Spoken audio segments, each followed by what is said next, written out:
Sebenarnya saya tidak bahas ekonomi. Saya nggak begitu paham tentang teori ekonomi.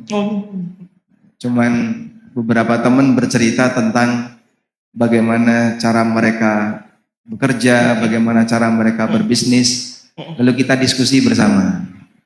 Jadi kalau saya disuruh untuk bicara teori ekonomi, yang saya tahu teori ekonomi itu bagaimana cara mendapatkan keuntungan yang sebesar-besarnya bila perlu tanpa modal. Dan itu prinsip orang sekarang. Makanya banyak di antara masyarakat di zaman sekarang, mereka kalau bisnis yang penting cuan.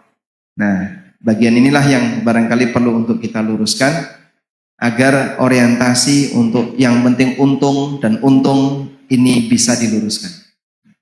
Masya Allah. Baik, Ustaz. Ini kan kajian kita tentang rezeki halal, hidup berkah. Kemudian cara mengatur atau kiat-kiat mengatur kita supaya agar keluarga dan generasi kita itu menjadi orang-orang yang melek nih tentang bagaimana cara mengatur ekonomi, keuangan keluarga. Apalagi banyak sekarang di tahun ini, apalagi di akhir zaman sekarang banyak fitnah, banyak syubhat. Ini menurut Ustaz bagaimana sih nih, tentang judul kita ini rezeki halal dan hidup berkah ini bagaimana nih ya caranya atau mungkin kiat-kiat yang kita bisa ambil secara praktis.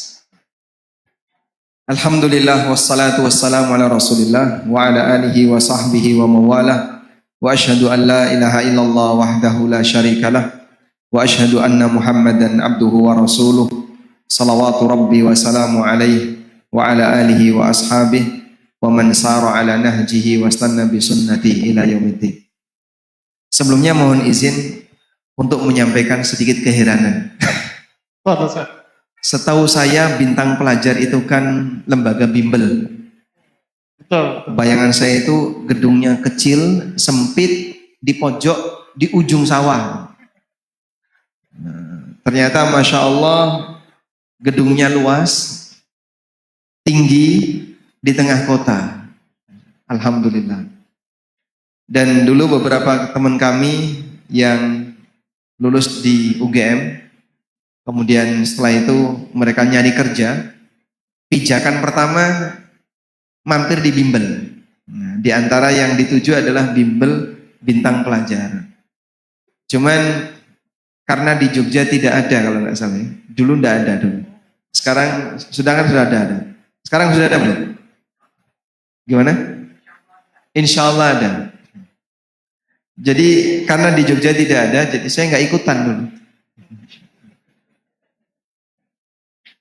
Baik, selanjutnya berkaitan dengan tema pembahasan rizki halal, hidup berkah.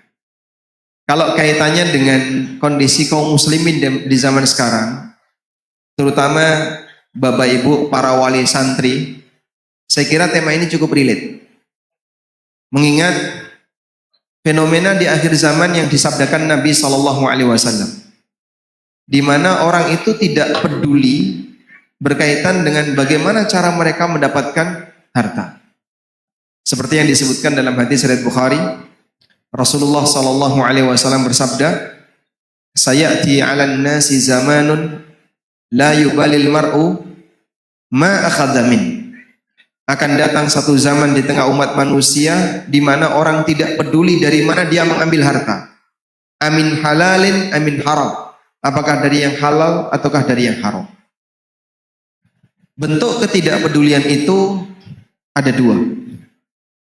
Yang pertama adalah dia nggak mau belajar, sehingga tingkatan tidak peduli yang paling parah di posisi ketika orang tidak peduli dengan aturan, nggak mau belajar, nggak mau mengenal mana yang halal, mana yang haram, dan ini dominan terjadi di masyarakat. Sehingga pelaku ekonomi di sekitar kita, kalau mereka ditanya tentang masalah fikih muamalah, itu mungkin nol, nggak paham sama sekali.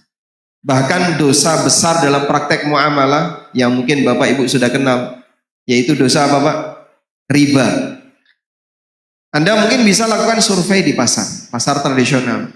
Bapak Ibu kenal nggak riba? Mungkin mereka bingung, riba itu apa Mas? Kami taunya rabi Mas. Kalau riba nggak tahu. Bahasa Sundanya rabi, nikah ya. Kurang tahu ya misalnya. Walaupun orang Sunda, Anda kurang tahu. Jadi mereka nggak tahu apa itu rukun jual beli, apa syarat jual beli, bagaimana cara transaksi yang benar, hak khiyar itu kayak apa, nggak ngerti sama sekali. Dan ketika mereka diajak untuk belajar, banyak di antara mereka yang menolak karena ketakutan. Nanti kalau saya belajar jadinya ngerti. Kalau ngerti saya tahu jadinya ini nggak boleh, ini nggak boleh, ini nggak boleh. Kondisi ketakutan semacam inilah yang menyebabkan mereka jadinya menghindar untuk didekati oleh ilmu. Jangankan yang di pasar ya, mungkin yang ada di sini saja. Kita tes coba ya. Boleh, silakan Ustaz. Yang pengusaha angkat tangan.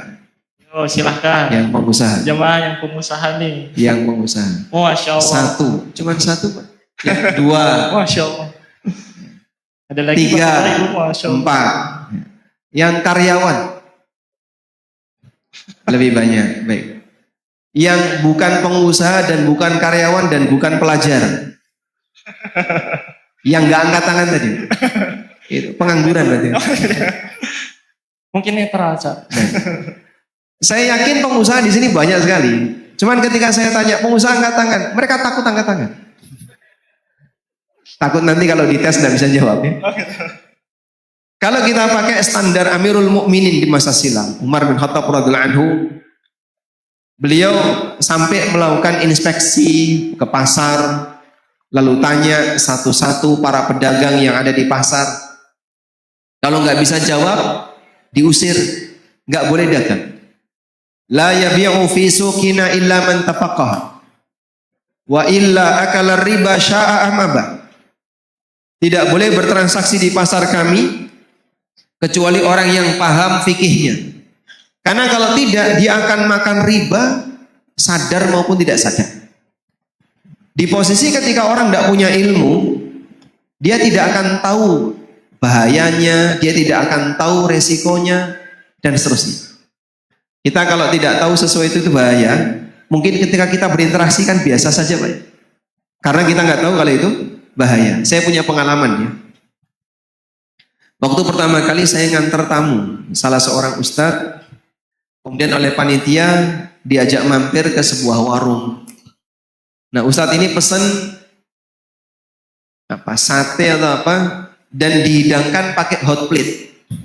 Baru pertama kali saya lihat hot plate. Nah karena saya nggak ngerti, tak sentuh. Loh panas. Panasnya seperti apa Pak Ustadz? Pokoknya panas sudah. Karena nggak tahu, jadinya nekat. Satu pelajaran berharga di sini. Siapapun yang nggak ngerti, maka dia akan lebih berani. Karena itulah, kalau orang itu tahu bahaya maksiat, dia tahu ancaman apa yang akan terjadi ketika seseorang berbuat maksiat, dia tahu bagaimana pelanggaran berkaitan dengan masalah harta, dia akan bisa lebih waspada. Karena dia tahu resikonya. Satu hari, istrinya sahabat Zaid bin Arqam datang kepada Aisyah radhiyallahu anha. Lalu beliau menyampaikan, saya melakukan transaksi dengan suamiku, dengan Zaid bin Arqam, transaksi inah. Bapak Ibu tahu jual beli inah? Belum tahu? Jual beli inah ini kan termasuk kamuflase riba. Istrinya Zaid bin Arqam bercerita, aku dan suamiku melakukan praktek jual beli inah. Apa kata Aisyah? Akhbiri Zaidan annahu qad abtala jihadahu ma'an Nabi sallallahu alaihi wasallam hatta yatub. Hatta yatub. Sampaikan kepada Zaid, sampaikan ke suamimu. Kalau sampai dia melakukan transaksi inah ini dilanjutkan, dia telah membatalkan pahala jihadnya bersama Rasulullah SAW sampai dia bertobat. Kebayang nggak pelaku riba di zaman sekarang kalau praktek riba ini menghilangkan pahala umrohnya, menghilangkan pahala sholatnya, menghilangkan pahala puasanya, menghilangkan pahala apalagi pahala sedekahnya. Sehingga kadang orang sudah merasa aman, aku kan punya ibadah A, punya ibadah B, yang katanya kalau melakukan ibadah seperti ini dosa-dosanya diampuni, orang seperti bayi yang baru saja dilahirkan dari rahim ibunya, orang yang sudah sama sekali tidak punya dosa, bahkan ketika puasa Arafah menjadi kafarah dosa setahun yang akan datang dan setahun yang telah lalu. Jadi kalau saya puasa Arafah plus puasa Asyura, kalau puasa Asyura jadi kafarah kapan? Dosa setahun yang telah lalu. Udah bonus itu Pak Ustadz. Kan udah kedobel-dobel. Belum lagi amal ini, amal ini.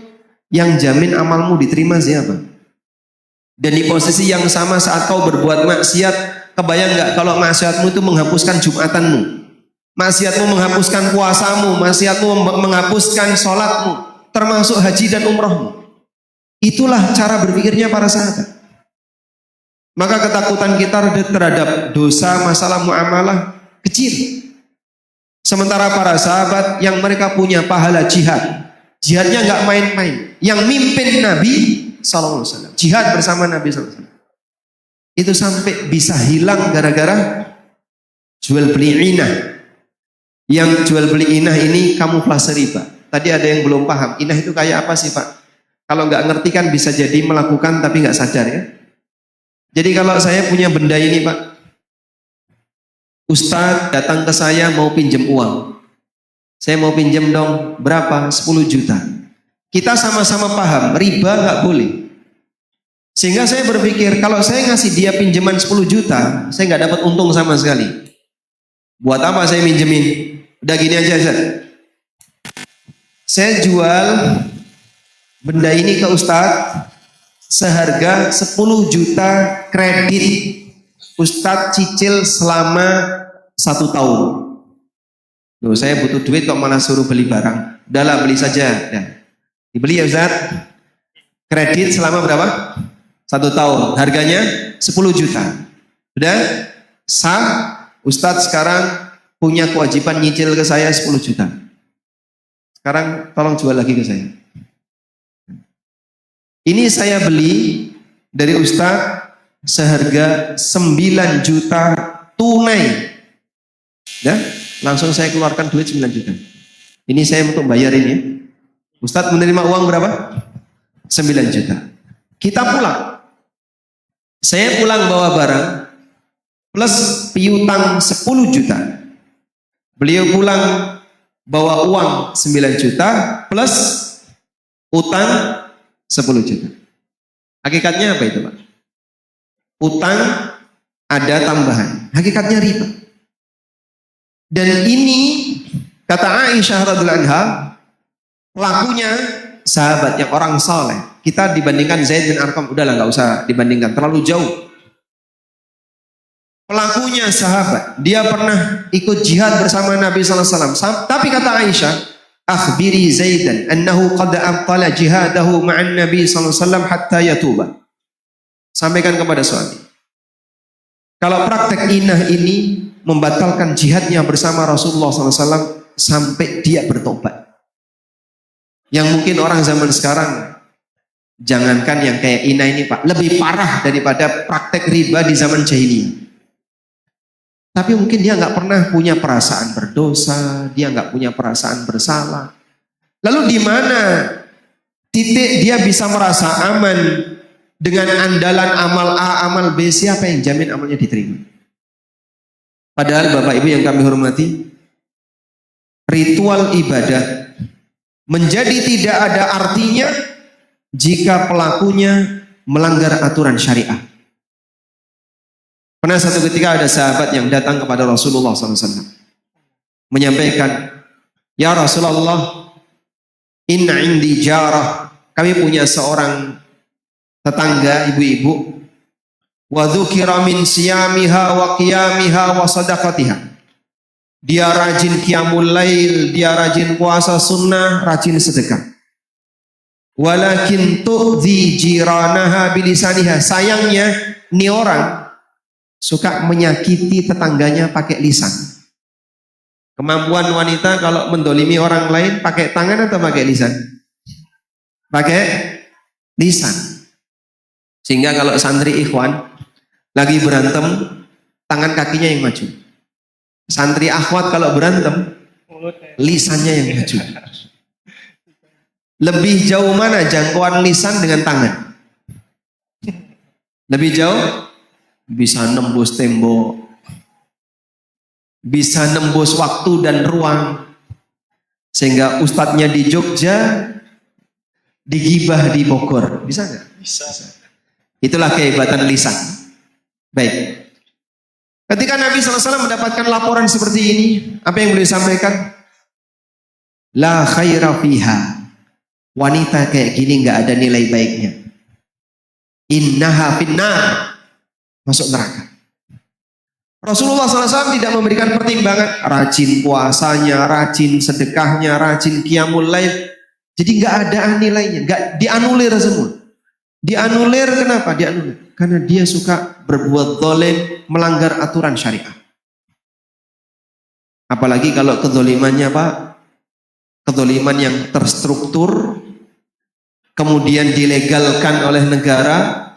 Sehingga ketika orang melakukannya tidak bisa dipidanakan dan tidak bisa disalahkan.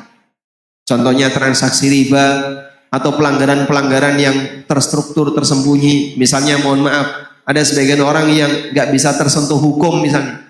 Tapi dampak buruknya banyak sekali. Gara-gara satu orang ini mungkin efek sampingnya banyak sekali yang kena. Ini kan semuanya punya kesempatan untuk nuntut di hari kiamat. Kebayang nggak kalau orang ini sholatnya nggak diakui, ibadah A, B, C nggak diakui. Padahal sebagian orang merasa yang penting kan saya sudah rajin ibadah. Maksiat nggak apa-apa, maksiat saya ketutup dengan ibadah. Kata siapa? Nah, disinilah arti pentingnya kita perlu mengenali batasan halal haram. Di posisi mana kita boleh mengambil, di posisi mana kita nggak boleh mengambil, agar kita bisa menjadi orang yang lebih berhati-hati. Cuman sayangnya tadi Pak, fenomena ketakutan itu masih dominan Pak. Takut apa Pak? Takut nanti disalahkan, takut nanti nggak boleh, takut ini, takut ini. Dengan sebab ketakutan itulah kemudian orang menghindar. Sebenarnya fenomena ini kan bukan fenomena yang baru. Di masa silam pun sudah banyak. Allah bercerita tentang bagaimana orang musyrikin yang takut dengerin Quran. Fama lahum 'anit tadhkirati mu'ridin. Coba santri di sini yang kelas berapa? Kelas 9. Mana nih kelas 9 nih? Kelas 9 ada kelas 9. Mana nih kelas? Enggak berani angkat tangan. Santri dia. Kalau sebelah ini kelas berapa? 10 ya sudah. Kalau enggak ada 9 digantikan 10. Akmil. Fama lahum 'anit tadhkirati mu'ridin. Ka'annahum umurum mustaghfir. Terus Farrat min qaswar. fama lahum 'anit tadhkirati mu'ridin. Ka'annahum humurun mustanfirah. Farrat min qaswar. Kenapa mereka berpaling dari at-tadhkirah? At-tadhkirah itu apa? Al-Quran. Peringatan yang Allah turunkan. Mereka berpaling dari peringatan, nggak mau dengerin Quran, takut dengerin Quran. Ka'annahum humurun mustanfirah. Allah membuat permisalan, Bapak Ibu, permisalan dalam Al-Quran itu nggak tanggung-tanggung Pak. Nyebut binatang Pak. Makanya sebenarnya nanti kalau Anda baca Quran, cuman karena nggak paham saja. Bisa jadi yang Anda baca itu nuding ke diri kita. Kamu itu disebut binatang sama Quran. Cuman nggak paham. Hasan al-Basri pernah mengatakan, "Rubba qari'il Qur'an wal Qur'anu yal'anuh." Banyak orang yang baca Quran dan dia dilaknat sama Quran. Fama lahum 'anit tadhkirati mu'ridin. Kenapa mereka berpaling dari peringatan? Ka'annahum humurun mustanfirah. Dia itu seperti keledai yang ketakutan. Farrat min qaswarah, yang lari dari kejaran singa. Kan ada permisalan Quran itu seperti keledai yang mikul asfar. Ya. Orang-orang yang alladzina hummilut taurata thumma lam yahmiluha kamathalil himari yahmilu asfar. Dan itu sejelek-jelek perumpamaan. Seperti keledai yang mikul asfar. Asfar itu apa? Jamak dari sifar. Lembaran-lembaran buku kitab-kitab. Orang yang diberi Taurat, tapi dia nggak mempelajarinya, nggak tahu isinya. Seperti keledai yang mikul kitab. Keledai itu Pak, mau dikasih kotoran, mau dikasih emas, mau dikasih kitab, di punggungnya, tahu nggak itu berharga atau itu tercela? Nggak tahu. Sehingga keledai misalnya mikul kotoran. Dia berangkat nggak? Dia pikul. Mikul emas, tetap dia pikul. Sehingga dia nggak pernah tahu ini barang berharga ataukah ini kotoran, nggak tahu dia. Hal yang sama ketika seorang muslim, dia dikasih kitabullah tapi nggak ngerti isinya. Perumpamanya kayak gitu. Maka mungkin kita baca dan kitalah pelakunya. Cuman kita nggak sadar. Orang yang ketakutan-ketakutan itu dalam posisi dia nggak berani mendengarkan. Saya nggak pengen dengerin itu karena nanti kalau saya dengerin saya disalahin, saya disudutkan. Akhirnya dia menghindar. Itu keledai yang takut dari singa. Kalau kita sebagai muslim yang sudah mengikrarkan raditu billahi rabba wa bil islami dina. Aku ridho Allah sebagai Rabb. Maknanya aku ridho satu-satunya zat yang aku sembah hanya Allah. Aku gak bakalan nyembah yang lain. Aku ridho hanya akan bersandar kepada Allah. Berdoa hanya kepada Allah. Wabil islami dina, dan aku ridho Islam sebagai agamaku. Aku ridho semua isi syariat Islam. Jadi jangan pilih-pilih. Kalau pengajian kayak gini, gue demen nih yang kayak gini nih. Yang lucu, yang menghibur, yang katanya menyejukkan, sampai jamaahnya kedinginan. Tapi kalau kajian kayak gini, aduh, ini nyelekit kajiannya.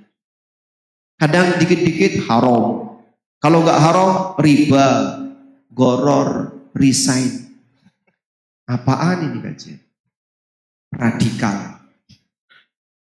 Akhirnya cara dia untuk menghindari itu adalah dia vonis materi yang disampaikan sebagai materi yang berawal dari bibit radikalisme. Padahal kan yang dibacakan Al-Quran dan hadis Nabi SAW. Cuman sayangnya mungkin banyak da'i yang jarang menyinggung bagian itu. Bahkan sebelum kajian dimulai, mohon maaf Pak Ustadz, kita briefing dulu. Maksudnya gimana?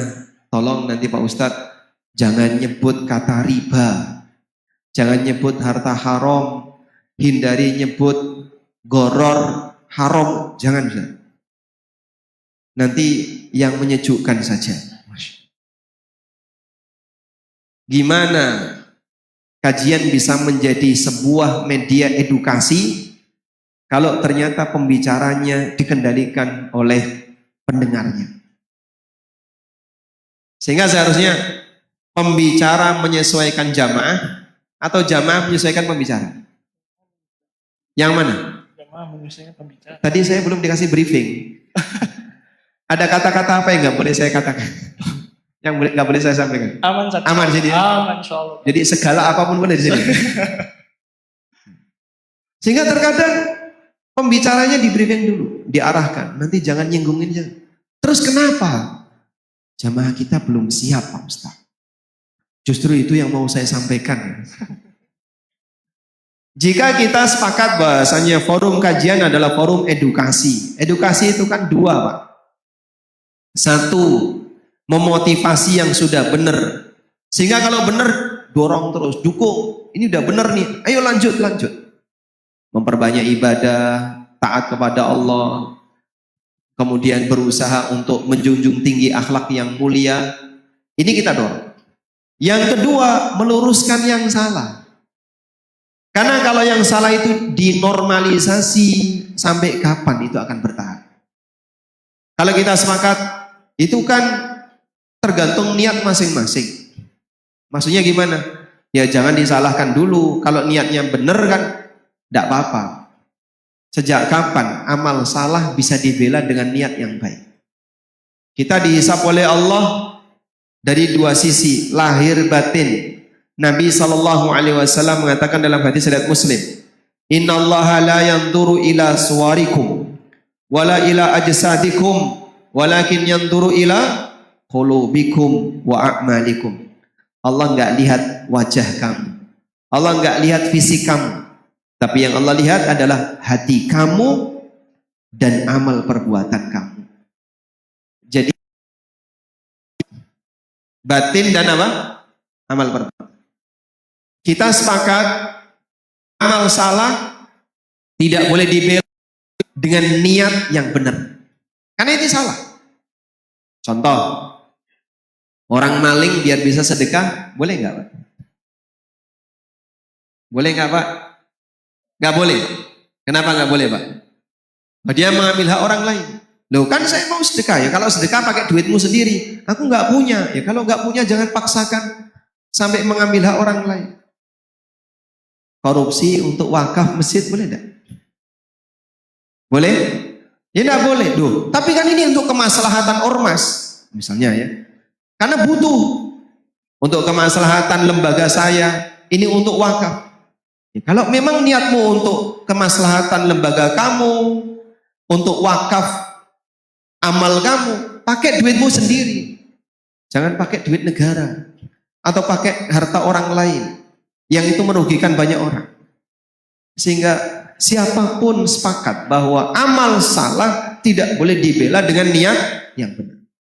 Karena masih banyak orang yang berpikiran seperti itu. Yang penting kan niatnya. Yang penting niatnya gimana? Amal salah kalau niatnya benar ya tetap disalahkan. Ada banyak sekali para sahabat yang ketika dia berbuat salah dan dia beralasan dengan niat tapi disalahkan oleh Rasulullah SAW. Ada seorang sahabat yang saking semangatnya ketika berkorban, beliau itu ingin menyuguhkan daging korbannya setelah Nabi SAW pulang sholat id. Jadi begitu Nabi SAW pulang sholat id, sudah matang. Akhirnya hewannya disembelih sebelum sholat id. Disampaikan, ya Rasulullah, saya ingin agar kambingku, kambing yang pertama kali disuguhkan kepada Anda. Apa kata Nabi SAW? Syatuka syatu lahmin. Berarti kambingmu ya kambing biasa. Sah enggak sebagai korban Pak? Sah tidak? Kenapa tidak sah? Karena disembelih sebelum sholat. Niatnya baik enggak? Ingin disuguhkan kepada Nabi SAW. Biar beliau ketika pulang dari sholat id, tidak lama-lama nunggu sarapan, sudah matang. Tapi subhanallah, niat ini dianulir. Makanya sebatas punya semangat untuk berbuat baik, itu kalaupun diakui kalau dia memang punya niat baik, tidak bisa dijadikan alasan untuk membela kesalahan. Karena itu Bapak Ibu yang dimuliakan Allah Subhanahu wa taala, kita nggak perlu takut. Kalau kita mau membahas masalah halal haram, mau membahas mana yang boleh, mana yang dilarang, karena itu sejatinya untuk kemaslahatan kita. Sukses yang sejati bagi muslim itu apa sih Pak? Sukses yang sejati bagi muslim adalah saat harta yang dia miliki tidak menjadi sumber musibah ketika dia yaumil qiyamah. Saat harta yang dia miliki tidak menjadi sumber petaka pada saat dia menghadap Allah Subhanahu wa taala kelak di akhirat. Karena semuanya pasti akan dihisab. Dan kata Ali bin Abi Thalib ketika beliau menjelaskan tentang karakter dunia, Anda catat kalimat ini, gak usah pakai pulpen, catat di hati Pak. Ali bin Abi Thalib mengatakan tentang karakter dunia, awwaluhu ana wa akhiruhu fana fi halali hisabun wa fi haramihi adab. Dunia itu dikejar dengan capek, ujungnya fana, binasa. Yang halal dihisab, yang haram diadab. Semua ketika ngejar dunia, lelah atau tidak Pak? Alhamdulillah saya tidak Mas. Kok bisa dapat warisan? Wah ini kaya sejak lahir kayak gini ya. Tapi bagi mereka yang mungkin ketika ingin mendapatkan karir yang bagus, ingin dapat sumber penghasilan yang bagus, begitu dia sekolah, dia cari jurusan, gimana jurusan yang kira-kira nanti bisa diterima di fakultas yang bagus. Cari sekolah misalnya. Baik, para santri coba angkat tangan. Santri kok bermain di belakang? Nah, sebelah kanan ini santri, mana lagi? Belakang situ santri ya. Terbagi menjadi 2 blok. Para santri, di sini dominan pengen kuliah di tempat umum atau kuliah agama? Umum. Umum itu berarti apa?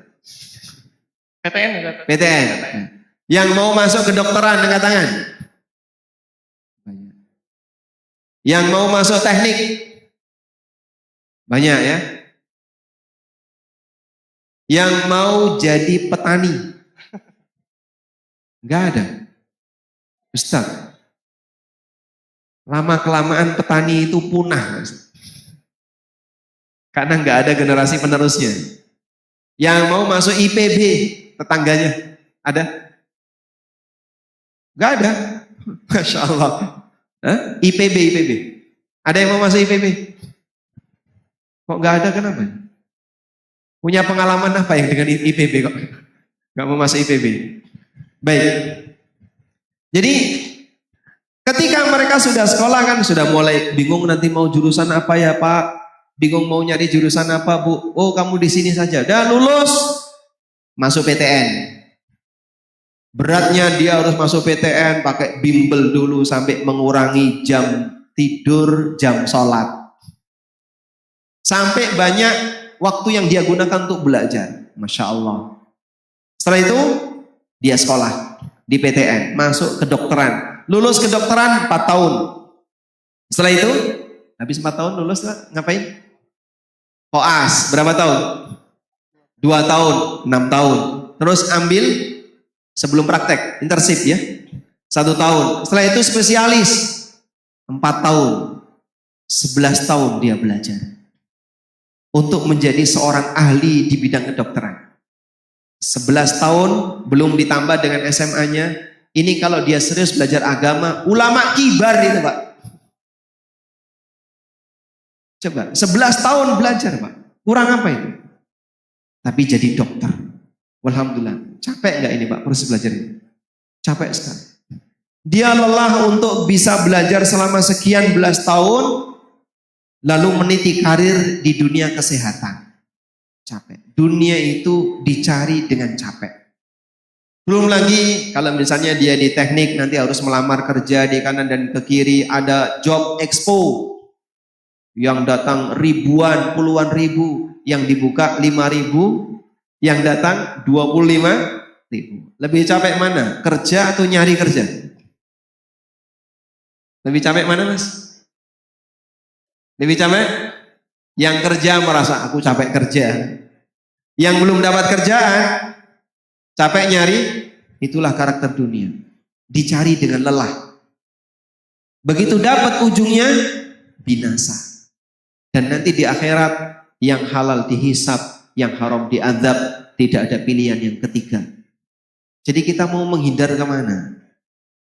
Sudah seperti ini, tapi mereka ternyata yang haram lebih dominan daripada yang halal. Ini kan menakutkan sekali.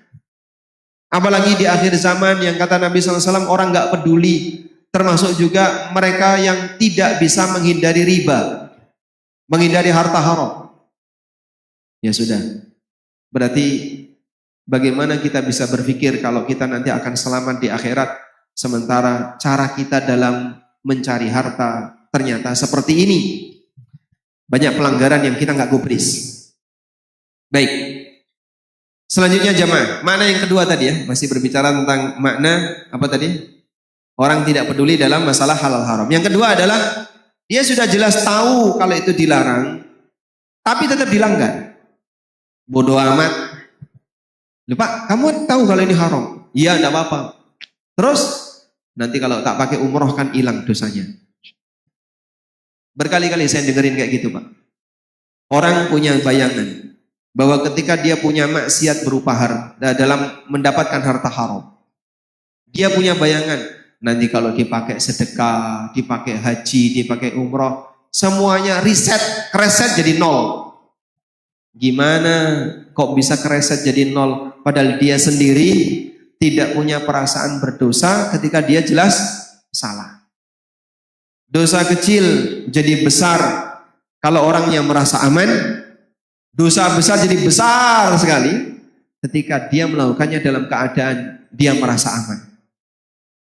Nggak ada ceritanya bahwa dosa otomatis hilang ketika orang beramal di posisi ketika dia tidak ada semangat untuk bertobat. Karena itu, bagi mereka yang mungkin pernah melakukan aneka maksiat, mohon dalam urusan harta ini dijaga baik-baik. Terutama jamaah berkaitan dengan masalah harta. Kelanjutannya, apa pengaruhnya terhadap keberkahan? Ketika seorang hamba memiliki harta haram, jangan bicara masalah penambahan. Keberkahan hilang pertama adalah saat doanya gak didengar sama Allah. Nabi SAW bercerita, "Tsumma dzakara rajul yutilus safar ash'ata akbar yamuddu yadayhi ila sama faqala ya Rabbi ya Rabbi." Ada orang melakukan perjalanan jauh, rambutnya acak-acakan, badannya berdebu, dia dalam posisi penuh harap, dia mengangkat tangan memanggil Rabbnya, ya Rabbi ya Rabbi. Wa mat'amuhu haram, wa malbasuhu haram, wa mashrabuhu haram, wa ghudhiya bil haram, fa anna yustajabulah. Makanannya haram, minumannya haram, pakaiannya haram, dagingnya tumbuh dari sesuatu yang haram. Fa anna yustajabulah. Gimana doanya bisa diijabai?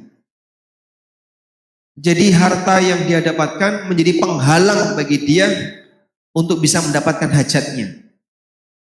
Kalau doa permohonannya tidak didengar oleh Allah, maka doa harapan dia untuk dapat pahala bisa jadi juga ditolak oleh Allah. Makanya kenapa peminum khamar itu sholatnya tidak diterima? Salah satu penyebabnya jasadnya tumbuh dari sesuatu yang haram sehingga ibadahnya dianulir. Mungkin menggugurkan kewajiban, tapi nilai zong hilang. Tolong sayangi ibadah puasa kita. Sebentar lagi kita mau masuk Ramadan. Sayangi sholat kita. Sayangi aneka ketaatan yang kita lakukan. Dengan berusaha batasi dirimu dalam mencari harta dengan harta yang halal, yang mubah. Setidaknya saya ingin mengamankan ibadah yang saya lakukan. Baik. Keberkahan berikutnya adalah berkaitan dengan masalah bagaimana cara orang menyalurkan harta. Orang menyalurkan harta nanti akan dihisap oleh Allah Ta'ala. Sebagaimana yang disampaikan Nabi SAW dalam hadis riwayat Tirmidzi. Beliau mengatakan, "La tazulu qadama 'abdin yaumal qiyamah hatta yus'al." Kaki hamba enggak bakalan geser kalau di hari kiamat sampai dia ditanya oleh Allah tentang 4 hal. Salah satunya adalah wa an malihi min aina iktasaba wa fima anfaqa. Tentang hartanya, dari mana dia dapat dan untuk apa dia keluarkan. Baik. Cuman Pak, masyarakat sekarang kalau mengeluarkan harta untuk urusan agama lebih perhitungan daripada untuk urusan dunia. Untuk urusan agama lebih perhitungan daripada urusan dunia. Contoh, ada kotak infak lewat, lalu Anda buka dompet, di situ berisi 4 lembar uang, 100.000, 50.000, 20.000, 5.000. Bapak pilih mana? Pilih mana? Yang sebelah kanan? 20.000. Yang tengah? 50.000. Yang kiri? Sak dompetnya dimasukkan. Ya karena semangat kita dalam beramal mungkin masih rendah. Bapak kebayang nggak nganter istri masuk mall cuman bawa duit 100.000 Pak? Gimana rasanya Pak? Grogi saya Mas. Masuk mall bawa duit 100.000 rasanya dapat apa 100.000? Kecil banget. Mau belanja apa kan takut Pak ya? Karena cuman masuk masjid 100.000. Masya Allah amalku memang banyak. Dia merasa besar sekali ketika menyumbang 100.000, tapi kecil sekali ketika dia menghabiskan untuk urusan dunia 50.000. 100.000. Baik, coba saya tanya ya. Ini kan pala wali santri ya. Mungkin kalau bintang pelajar nggak punya masalah seperti yang ada di Jogja. Bapak lebih senang mana Pak? Anaknya dapat beasiswa atau dibiayai sendiri oleh bapaknya? Baik, Bapak yang sebelah lebih senang mana? Anaknya mondok gratis dapat beasiswa atau dibiayai sendiri oleh orang tuanya? Jawaban jujurnya gimana Pak? Beasiswa. Alhamdulillah, itu jawaban jujur ya. Yang tengah dapat beasiswa atau dibiayai sendiri? Beasiswa juga? Dibiayai sendiri? Biayai sendiri. Dicatat Pak Ustadz. Hampir semua pondok pesantren, saya tidak tahu di sini ada nggak, punya masalah yang sama. SPP nunggak Pak.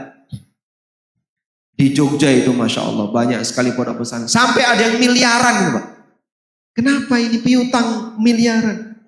Tidak tahu itu orang Bogor. Kemana bapaknya? Iya, ini bapaknya kerja di instansi A, instansi B, di lembaga A, lembaga B. Ini bukan orang miskin. Pak, kalau menjenguk itu Pak, mobilnya plat B, Pak. B2 AC, B3, plat 1 nomor ya. Itu, tapi SPP itu enggak Pak. Enggak tahu Pak. Itu fenomena di mana-mana Pak. Di pondok, di Jawa Tengah, di Jogja, di sini juga masuk. Sama juga di sini. Di sini. Oh sama. Saya sampaikan disclaimer ya, tidak ada bisikan sebelumnya. Ini bukan pesanan dari pondok. Cuman kenapa orang itu berat? Padahal ini kan untuk membiayai pendidikan anaknya sendiri. Dia lebih senang investasi. Mana sih ini saham? Saham kira-kira saham. Kripto. Saham anakmu loh. Gak dikupris. Subhanallah. Jangan bicara wakaf-wakaf dulu lah, terlalu jauh. Kewajiban saja. Kadang masih banyak yang dispekulkan. Kadang ketika ditagih lebih galak daripada itu. Protesnya sering. Tapi giliran kewajiban dia mau ngasih, dia malas. Seperti inikah orang yang adil? Sehingga jangankan berbicara masalah motivasi untuk wakaf, motivasi, kewajiban dia saja untuk pendidikan anaknya kadang dia sayang untuk mengeluarkan. Itu ada kajian di mana masjid A kitabnya gratis pada berdatangannya dapat kitab gratis. Giliran nanti kitabnya bayar beli sekian, kajian kok bayar. Itu kan dipakai untuk membiayai kamu sendiri. Membiayai dia sendiri yang belajar itu gantung ke orang lain. Ada nggak fenomena kayak gini di Bogor? Di Jakarta? Nggak ada ya? Harusnya nggak ada. Kita nolkan fenomena seperti ini. Semangat-semangat terlalu pelit untuk membiayai diri sendiri, anaknya, keluarganya. Itu ada platform belajar bayar. Belajar kok bayar toh, harusnya kajian itu gratis. Subhanallah. Padahal bayar itu untuk membiayai dia sendiri. Sekarang lagi tren Pak, kajian berbayar Pak. Komentarnya kan banyak Pak. Ya tergantung memang bayarnya memang perlu diperhitungkan dulu ya. Ini bayar untuk apa? Kalau untuk fasilitas kan seharusnya dia menerima. Ini fasilitas yang nanti kau akan nikmati. anakmu makan di sini, anakmu dikasih tempat tinggal di sini, itu hemat untuk bayar. Saya pernah dapat cerita, Ustaz. Ada wali santri itu SD ya, dari kelas 1 sampai kelas 6 itu gak bayar SPP. Setelah anaknya lulus baru dilunasi. Memang dibayar, tapi setelah 6 tahun. Nah, terus pihak sekolah berusaha untuk nyari tahu ini kenapa kok. Ternyata dapat bocoran dana SPP anaknya itu dipakai untuk bisnis dia, usaha. Sudah, bisnisnya berhasil, baru dibayar. Sekolah nggak pernah dikasih bagi hasil, Pak. Padahal kan pakai duit sekolah itu, Pak. Betul nggak, Pak? Jadi dia pakai SPP anaknya yang seharusnya itu hak guru, hak lembaga pendidikan yang seharusnya dibayarkan. Itu ditahan, dimasukkan, diputar dulu modal untuk usaha. Sementara sekolahnya ketika dia untung nggak pernah Pak ada. Ini bagi hasil Pak Ustadz. Karena SPP anak saya tak pakai modal dulu, maka sekolah saya kasih bagi hasil sekian. Kalau seperti itu kita fair ya. Anda untung, sekolah pun dikasih bagi hasil. Nyatanya 0. Terus di mana posisi orang itu berbicara, saya ingin punya harta kerja ini dalam rangka untuk mendukung agama Allah, untuk fisabilillah, biar nanti saya bisa ibadah dan seterusnya. Kewajiban kamu sendiri tidak kau tunaikan. Dan mungkin salah satu penyebabnya saking banyaknya syubhat yang ada dalam hartanya. Sehingga itulah yang membuat dia terkadang tertahan untuk memanfaatkan hartanya untuk kegiatan sosial keagamaan. Wallahu a'lam. Masya Allah. Mukadimahnya kepanjangan ini, mohon maaf. Masya Allah Ustaz. Barakallahu fikum. Jazakumullah khairan. Ini materi yang luar biasa sekali yang kita hadapi saat ini. Perkenaan tentang bagaimana kita menghadapi dari harta-harta yang haram ini. Dan begini Ustaz. Ada yang menganggap bahwa yang penting riba asal nggak syirik. Bagaimana nih Ustaz? Karena kita tahu bagaimana riba ini kan nggak apa-apa. Riba nggak apa-apa. Yang penting nggak syirik.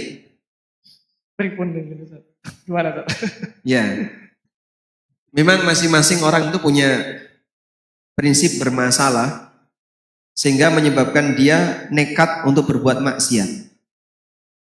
Allah kasih gambaran tentang saudara-saudaranya Yusuf. Saudaranya Yusuf itu ketika rapat, mereka mau membuat makar, membuat konspirasi gimana caranya menyingkirkan Yusuf. Di antara usulan yang mereka sampaikan, salah satunya bilang gini, uqtulu Yusuf awit rahuhu ardan yakhlu lakum wajhu abikum wa takunu min ba'dihi qauman salihin. Bunuh Yusuf. Bunuh Yusuf. Atau buang dia di padang pasir.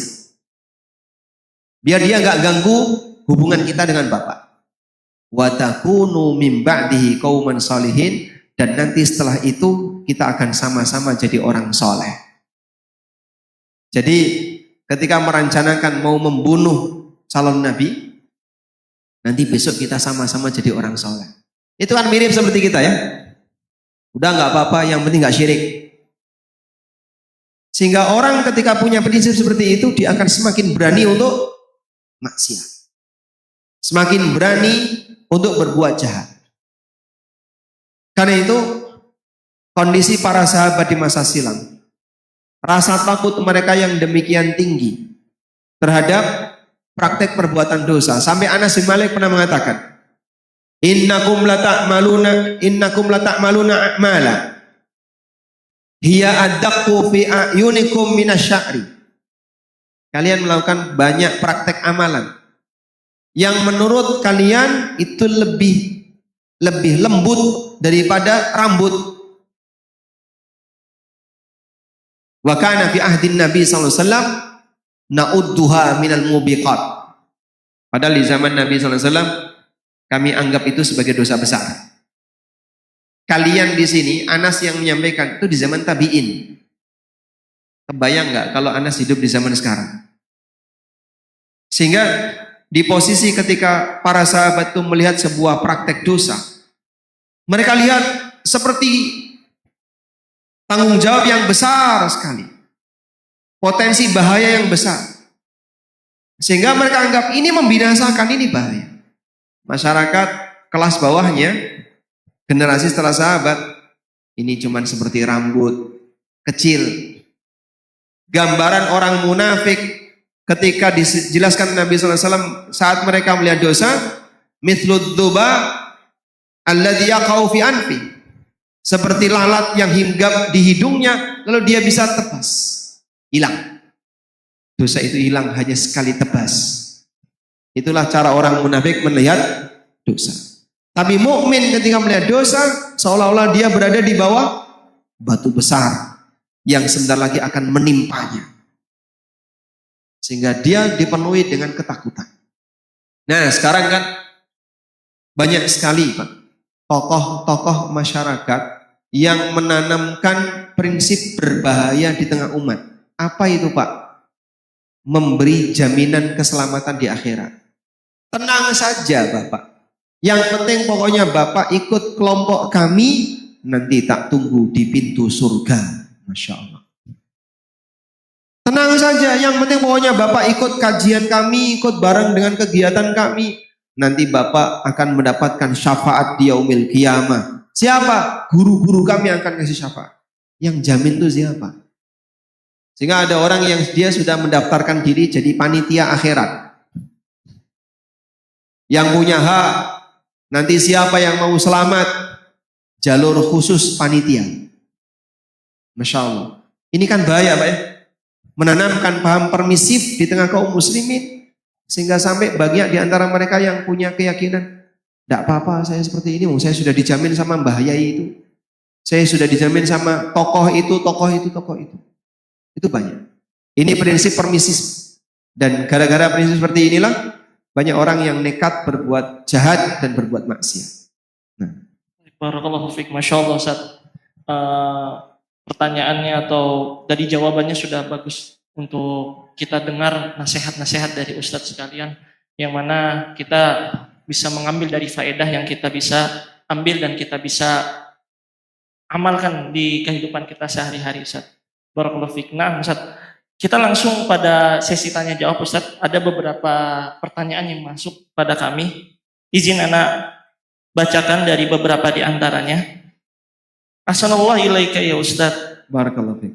Ustadz, keluarga ana diuji dengan saudara-saudara yang kurang taat.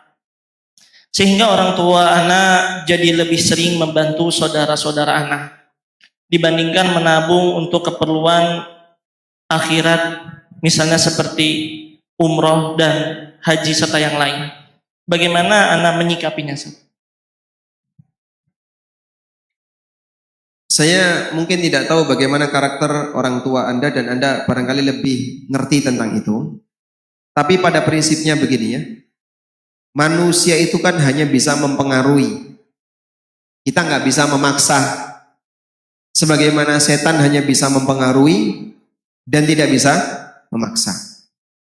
Maka kalau orang tua dipengaruhi oleh saudara Anda dengan pengaruh yang kurang baik, berarti Anda juga harus berlomba untuk ngasih pengaruh ke orang tua dengan pengaruh yang baik. Nah, sehingga kalau dari sisi apa yang harus dilakukan, intinya sama-sama ngasih pengaruh. Di sana ngasih pengaruh, sini ngasih pengaruh. Baik, mungkin di awal Anda tidak mengkritisi kesalahan. Karena orang kalau disalahkan cenderung dia akan menjauh. Tapi Anda lewat dari sisi motivasi. Bapak kalau ini nanti dapat pahala ini, dan seterusnya. Mudah-mudahan dari sisi motivasi itu ada ketertarikan dari yang bersangkutan untuk mau mengejar apa yang Anda berikan motivasinya. Misalnya ya, dimotivasi untuk umroh, nanti pahala umroh itu seperti apa, dimotivasi untuk nabung wakaf, pahala wakaf itu kayak apa, diberitahu bagaimana situasi manusia pasca kematian kalau dia sudah nggak dapat pertambahan amal, amalnya terputus, tapi Bapak masih bisa mengalir pahalanya kalau punya sedekah jariah, caranya kayak gini, dan seterusnya. Nah insya Allah mudah-mudahan dari motivasi itu beliau punya ketertarikan. Wallahu a'lam. Baik. Syukran Ustaz atas jawabannya. Kemudian ada pertanyaan kembali. Pertanyaannya, Barakallahu fikum Ustaz, apakah harta yang didapat suami ana dari cara yang haram sebelum menikah dengan ana akan berdampak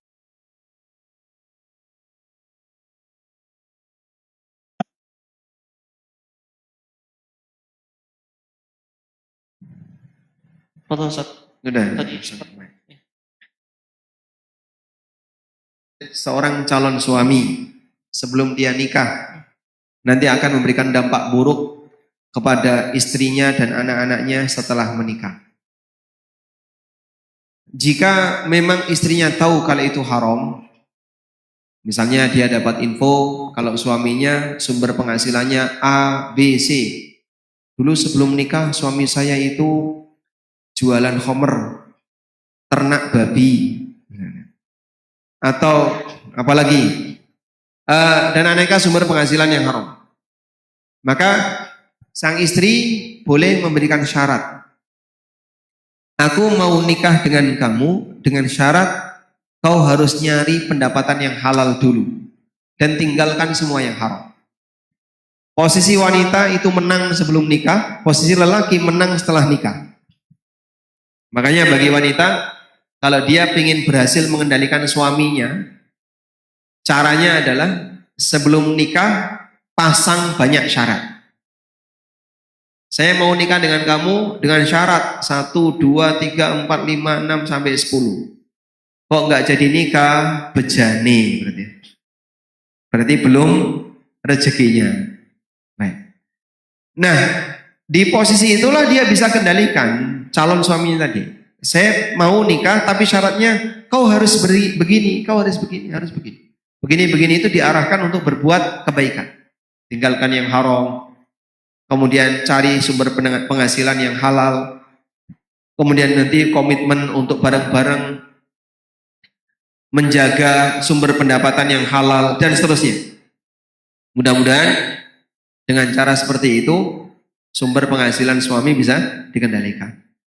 Baru tahu ilmunya sekarang Pak, sudah telanjur nikah. Kan nggak mungkin diulang ya. Selanjutnya gimana?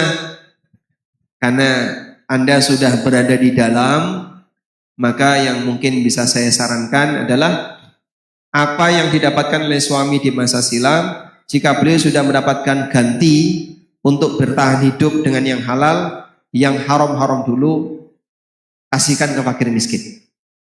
Atau untuk kegiatan sosial, untuk perbaikan jalan, perbaikan selokan, dan yang lainnya. Wallahu a'lam. Baik, jazakallahu khairan Ustaz atas jawabannya. Kemudian pertanyaan selanjutnya, jika Anda bekerja sebagai penyedia barang dan jasa di sebuah perusahaan dan harga barang tersebut adalah 10 juta, namun Anda mendapatkan diskon 10% karena menggunakan voucher Shopee pribadi. Apakah Anda diperbolehkan mengambil keuntungan 10% tersebut dengan tetap melaporkan harga penuh tanpa diskon kepada perusahaan?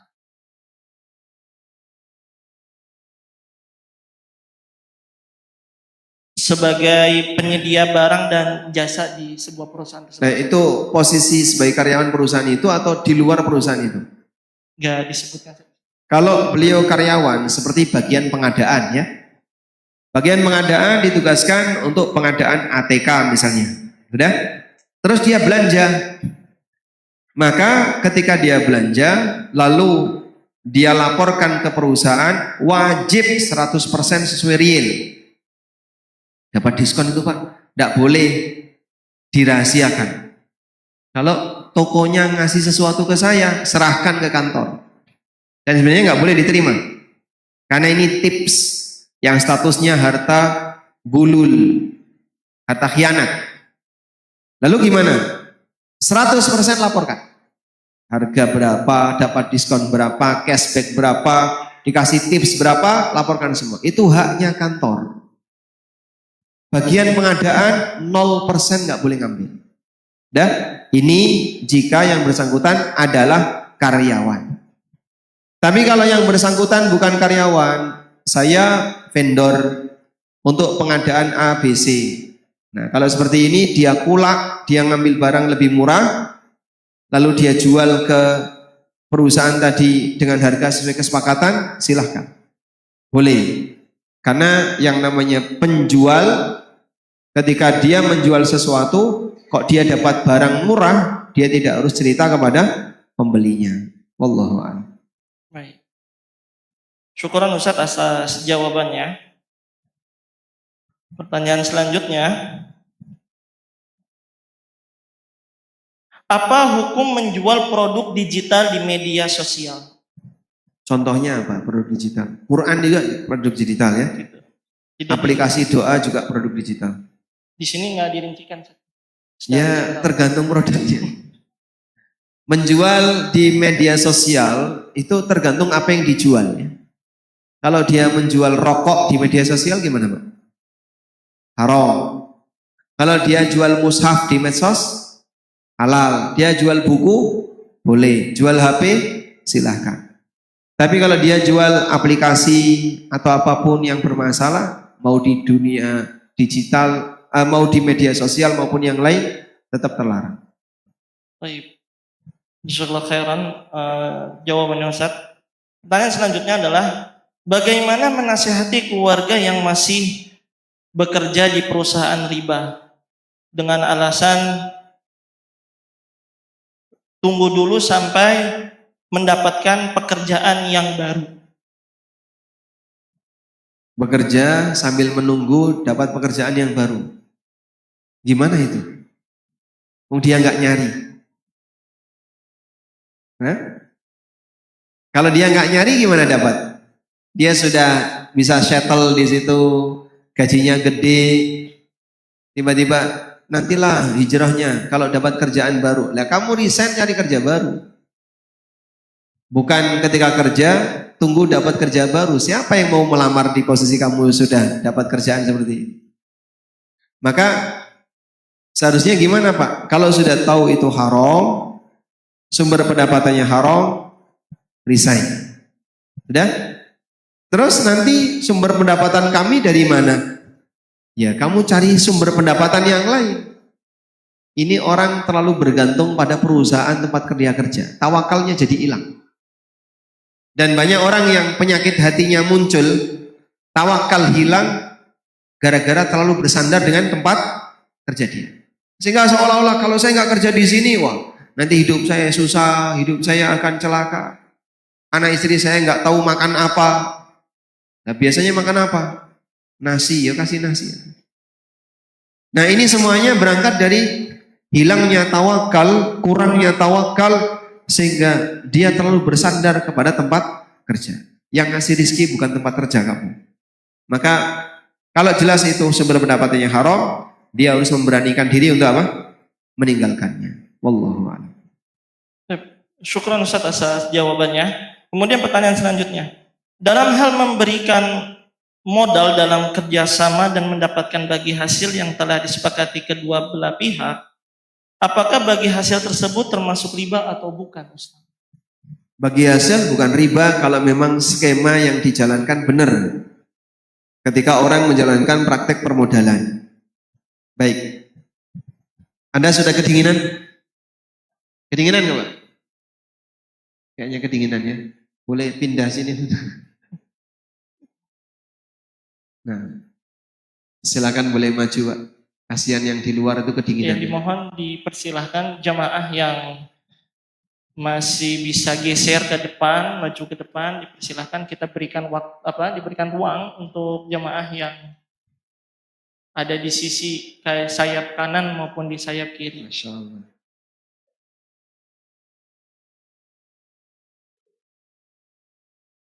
Kalau rapat jadi anget ya. Bisa. Baik.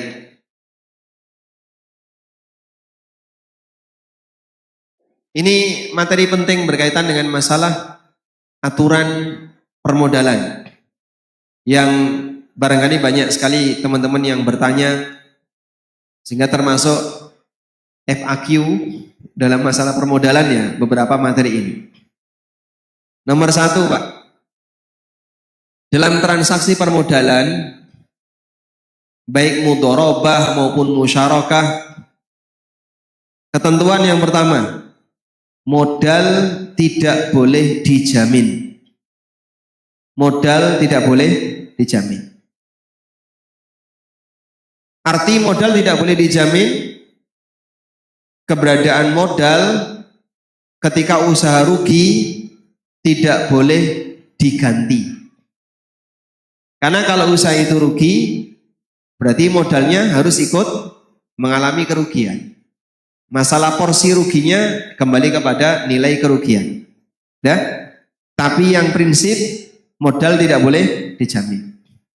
Sehingga kalau ada orang kesepakatan mudharabah, aku kasih modal, nanti kalau untung kita bagi hasil, kalau rugi ya sudah, saya nggak minta bagi hasil, tapi tolong modal dikembalikan. Salah atau benar? Salah? Kenapa? Karena modalnya sehingga di posisi dia ketika dia minta modal dikembalikan, berarti modalnya dijamin. Dan modal dijamin ini sama dengan utang. Kalau modal itu dijamin, maka status pemberian modal tadi sama dengan apa? Utang. Dan utang tidak boleh ada bagi hasil. Sudah? Yang kedua, bagi hasil harus berdasarkan hasil dan dari hasil. Bagi hasil harus berdasarkan hasil dan dari hasil. Bagi hasil tidak boleh berdasarkan modal. Kalau bagi hasil berdasarkan modal, itu riba. Tolong Bapak kasih modal saya 100 juta. Nanti tiap bulan Bapak saya kasih 3%. 3% dari apa, Mas? Ya dari modal Bapak 3 juta. Berarti kan dia nanti tiap bulan 3 juta terus flat. Boleh nggak kayak gini? Nggak boleh. Berarti bagi hasilnya berdasarkan modal, bukan berdasarkan hasil. Nah terus yang benar gimana? Bagi hasil berdasarkan modal, bagi hasil berdasarkan hasil. Nanti berapapun hasil, Bapak saya kasih 40%, Bapak saya kasih 30% sesuai kesepakatan. Angka ini sesuai kesepakatan.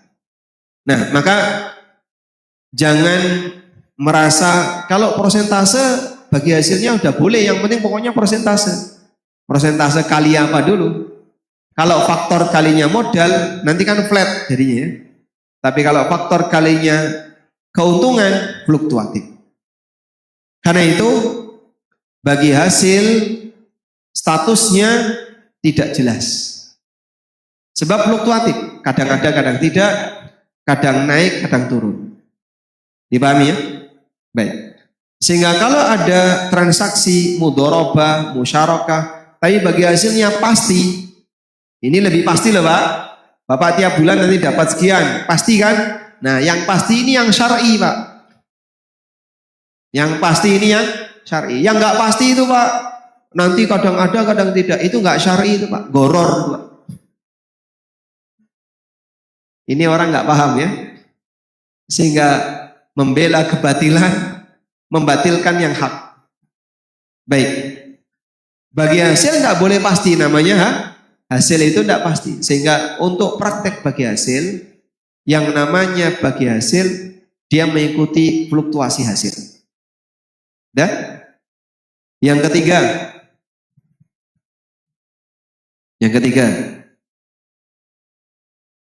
dalam akad permodalan baik mudharabah maupun musyarakah, di sana mengikuti prinsip ringan sama dijinjing, berat sama dipikul. Sehingga nggak boleh ringan aku yang jinjing, berat kamu yang mikul. Contohnya gimana sih Pak? Praktek ini maksudnya adalah jika dalam satu unit usaha tadi ada beragam unit usaha turunan. Misal, sebuah counter dia menyediakan jasa servis, jual beli pulsa, jual beli HP, jual beli peripheral. Ya. Terus saya modal 200 juta. Baik, nanti kamu saya kasih dari hasil pulsa dan servis. Sedangkan saya hasil jual beli HP dan peripheral. Boleh kayak gini? Tidak boleh.